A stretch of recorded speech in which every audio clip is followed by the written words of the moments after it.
안녕하세요. 한의학 박사 한진입니다. 갑자기 신경 쓸 일이 생기면 입맛이 뚝 떨어집니다. 아무것도 먹지 않아도 배가 고프지 않죠. 게다가 점심 약속 때문에 억지로 식사를 하면 이럴 땐 체하기도 쉽습니다. 입맛이 없는 가장 결정적인 이유는 식도, 위, 장 안에 포만감과 더불어 협착감을 느끼기 때문이죠. 위장 간의 협착감은 고구마나 호빵을 먹다가 목과 가슴에 메어서 고통스러운 경우를 상상해보면 이해할 수 있습니다. 이런 경우 물을 조금씩 나눠 마시면서 음식이 자연스레 내려가기를 기다리는 수밖에 없습니다. 위장관 팽만과 좁은 느낌이 있다면 우선 1차 소화기관인 입안에서 오래 씹어야 합니다. 밥에 물을 말아 드시는 건 괜찮지만은 밀가루나 육류, 버섯, 부피가 큰 야채를 섭취하는 경우 그 형태가 사라질 정도로 오래 씹어 드시는 것이 좋습니다. 그런데 한국인들은 식사 시간이 짧죠.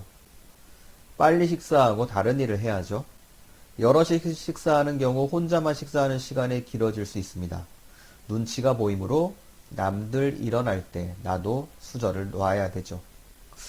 식도나 위장에 뭔가 심각한 이상이 있나 싶어 내시경 검사를 받아보았지만 가벼운 염증 소견외에는 아무런 이상이 없다는 말을 듣는 경우도 있습니다.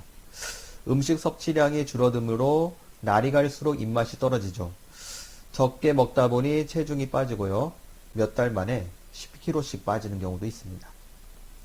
살이 빠지면 피부의 탄력을 잃고 얼굴에 얕거나 깊은 주름이 늘어납니다. 주름의 증가와 왜소한 체형은 보다 나이 들어 보이죠. 나이 들어 보이면 주변 인간관계에서 듣고 싶지 않은 만나는 사람마다 똑같은 소리를 듣게 됩니다.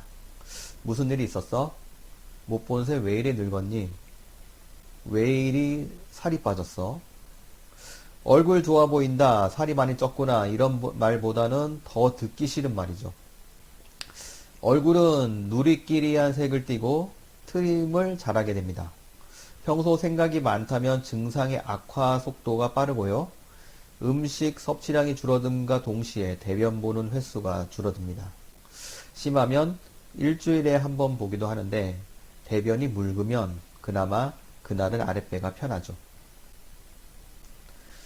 또한 복부에 뭉침이 심한데요. 윗배, 아랫배 모두 뭉친 경우도 있지만 배꼽 주변에 단단한 덩어리가 만져지기도 합니다.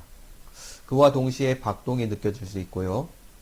관절이 뻐근하고 팔다리에 힘이 없고 한숨을 잘 쉬고 집에 있으면 아무 일도 하기 싫고 눕고만 싶은 마음이 듭니다. 더 심해지면 다른 사람과 대화하기 싫고 또 심지어 외출 자체를 꺼리기도 합니다. 머리가 어지럽고 목소리에 힘이 없고 숨이 잘 차는 증상도 나타날 수 있습니다. 체온이 전반적으로 낮은데요. 손발 끝이 얼음장처럼 냉합니다. 자고 나면 얼굴과 손발이 부을 수 있고 입안이 항시 텁텁하죠. 생각보다 더 섭취하면 복통이 나타나고 가슴이 꽉 막힌 그런 느낌이 들기도 합니다. 이런 증상들은 하루아침에 나타났다기보다 젊은 시절부터 증상이 쌓여 나타난 것입니다. 물론 젊은이들도 극심한 정신적, 육체적 피로가 누적되면 유발될 수 있죠. 우리가 소화가 안 되고 입맛이 없으면 위만 생각하기 쉬운데요. 식도와 소장, 대장의 운동성이 개선되고 분해 흡수력이 키워져야 합니다. 나이 들어 보이고 마른 체형에 대한 다른 사람의 시선 때문에 하루빨리 살이 찌고 싶지만 체중은 금방 늘지는 않습니다. 소화력이 개선되고 입맛이 살아난 후 육류 섭취량이 늘어야 건강하게 살을 찌울 수 있습니다. 기름과 탄수화물로 살을 찌운다면 고지혈증이나 지방간을 걱정해야 할지도 모르죠. 이제 치료 얘기를 좀 해보겠습니다. 살이 계속 빠진다고 걱정되어 고형식의 음식을 억지로 섭취하는 것은 옳지 않습니다. 소화 기능이 회복될 때까지는 부드러운 죽 종류로 식사를 하셔야 합니다. 소화 기능의 상태에 따라 미음처럼 묽은 죽에서 점차 된 죽으로 변화를 주되 죽에서 벗어날 정도가 되면 밥을 드시고 반찬의 종류와 양을 조금씩 늘리십시오. 스트레스 받을 일이 없어도 예민한 성격을 누그러뜨리기 위해 심장을 튼튼히 해야 하는데 심장에서 위장으로의 혈액 공급량을 늘려 위장의 운동 기능을 활성화하는 방법으로 치료할 수 있습니다. 물만 마셔도 울렁거리는 경우 액상 형태의 탕약 대신 둥글게 반죽한 단 형태의 약과 공진단이 예로 들 수 있죠.